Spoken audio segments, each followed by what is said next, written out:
Ces derniers mois, j'ai passé tout mon temps à faire ces vidéos. Le truc c'est que, comme certains d'entre vous le savent, je suis encore étudiant. Et cette année, je suis en cours en ligne. Donc je dois rattraper les cours que j'ai eus. Le problème c'est que dans 4 heures, j'ai mon premier contrôle et j'ai toujours pas ouvert un seul cours. Tous les premiers contrôles des autres matières sont dans les jours qui suivent. Il n'y a qu'une seule manière que je rattrape tout ça à temps et que je me fasse pas virer. Il faut que je rentre dans le flow. Hop. Le flow, c'est l'état de concentration totale où on est tellement plongé dans ce qu'on fait que tout le reste disparaît. C'est ce qui arrive aux sportifs ou aux artistes quand ils sont au top de leur performance. Pendant les 7 prochains jours, ce que je vais essayer de faire, c'est de rentrer dans le flow le plus possible pour rattraper tous mes cours depuis le début de l'année. Mon objectif, c'est de réussir les contrôles et de ne pas me faire virer. Mais si je veux maximiser le temps que je passe dans le flow pendant ces 7 jours, il faut que je suive 4 règles simples. La première condition pour rentrer dans le flow, c'est que l'individu se concentre totalement sur ce qu'il fait. Pas de notification, ça fait sortir du flow. La deuxième règle, c'est qu'il faut avoir une cible claire. On peut rentrer dans le flow en faisant plein d'activités différentes, mais à chaque fois, il faut qu'on sache précisément ce que c'est notre objectif. La troisième règle, c'est qu'il faut qu'il y ait une interaction, il faut qu'il y ait un retour. Quand on regarde la télé, ça va que dans un sens, donc on peut pas savoir si on a réussi ou pas. Et la quatrième règle, qui est la plus importante, c'est que la tâche doit être réalisable, mais qu'elle doit constituer un défi.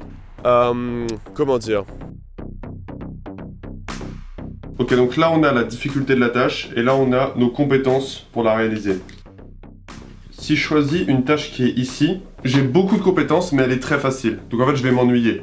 Et par contre, si je fais une tâche qui est très dure dans un domaine où j'y connais presque rien, bah je vais être anxieux, je vais paniquer parce que j'arrive pas à faire ce que je dois faire.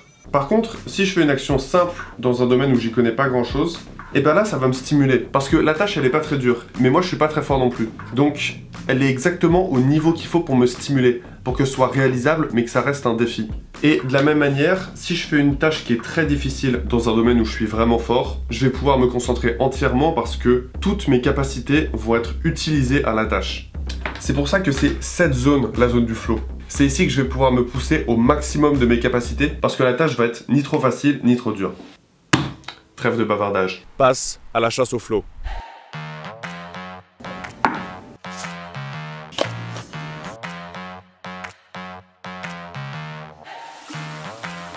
Je savais que j'allais devoir travailler dur et sur toute la semaine. Donc au départ, je me suis mis à l'aise. J'ai compris que je pouvais rentrer dans le flow en travaillant puisque ça va bien dans les deux sens. C'est pas simplement comme regarder la télé, je dois prendre des notes et les prendre de la manière la plus efficace et synthétique possible.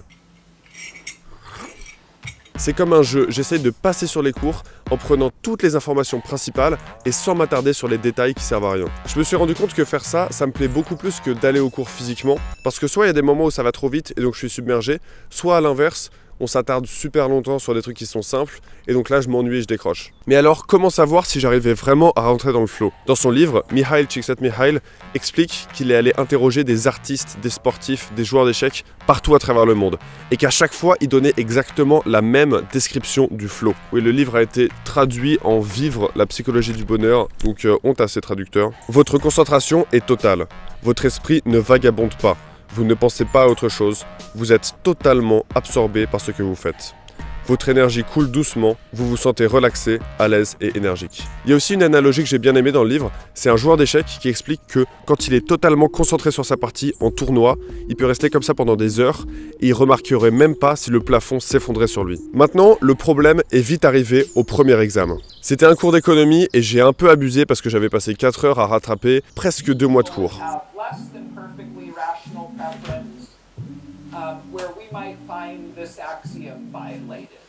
J'ai même pas rempli la moitié des pages et à ce moment-là, je me suis mis à douter.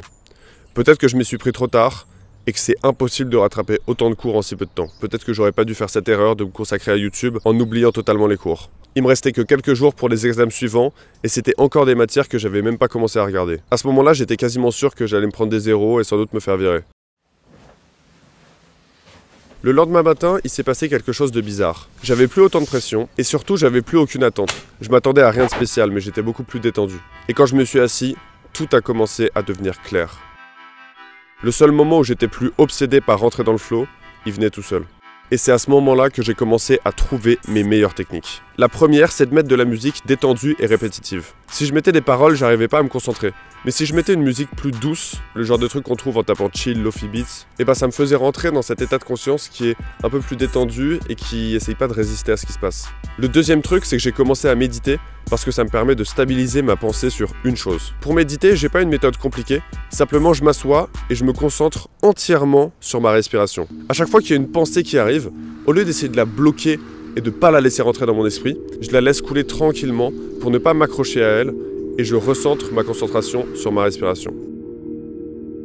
Au départ, c'est super dur, j'arrive même pas à garder un esprit clair pendant quelques secondes, mais à force de le faire sur le long terme, je commence à avoir quelques minutes de clarté mentale totale et c'est vraiment impressionnant. Le troisième truc dont je me suis rendu compte, c'est qu'en fait, je rentre plus facilement dans le flow dans un endroit qui est un petit peu inhabituel pour moi. Quand j'allais travailler dans des cafés, même s'il y avait un peu de bruit de fond autour, des gens qui parlent au loin et des serveurs qui font bouger des verres, j'arrivais quand même mieux à me concentrer que chez moi parce que j'étais un peu hors de ma zone de confort. C'est pas un environnement menaçant, mais c'est pas comme chez moi où je vais rapidement retomber dans les mêmes distractions. Quand je suis dans un café, je sais pourquoi je viens là, je suis là pour travailler et rien d'autre. Et j'avais pas du tout ce truc dans ma tête qui pense à est-ce que j'ai bien fermé à clé la porte de chez moi? Qu'est-ce que je vais faire à manger ce soir? Si j'avais eu plein de problèmes dans ma vie, bah j'aurais complètement oublié mes problèmes.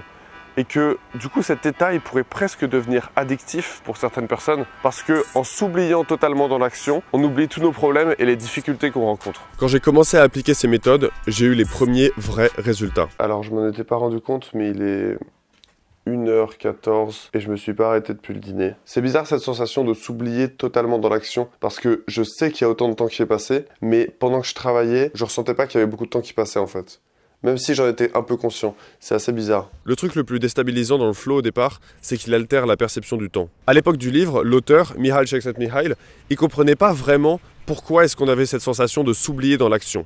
Et en fait, récemment, grâce à des études IRM, on s'est rendu compte que quand on est dans le flow, le réseau du mode par défaut est désactivé. Le réseau du mode par défaut, c'est ces aires du cerveau qui sont un peu tout le temps activées quand on fait rien de spécial. C'est ce qui correspond à la petite voix dans notre tête qui dit « Ah, j'aurais peut-être dû fermer la porte du frigo » et qui passe son temps à être anxieux par rapport au futur et à regretter le passé. Quand on est dans le flow, ce réseau du mode par défaut, il est désactivé. Et c'est plus que les zones qui sont responsables de faire l'action qu'on est en train de faire qui sont activées. À l'époque, Mihaly Csikszentmihalyi, il connaissait pas ça. Mais en fait, c'est exactement ce que décrit cet alpiniste renommé quand il parle du flow. Vous êtes si absorbé par ce que vous faites que vous ne pensez pas à vous comme séparé de l'activité en cours.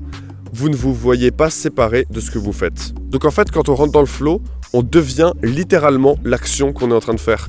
Et on arrête d'être nous-mêmes comme on l'est d'habitude. Tu vas absolument tout oublier. Limite, tu vas oublier ton corps en fait. Parce qu'il y aura juste ton esprit qui va être focus dans la tâche et tu ressentiras absolument plus rien, plus aucun besoin. Voilà ce qui s'est passé pour moi.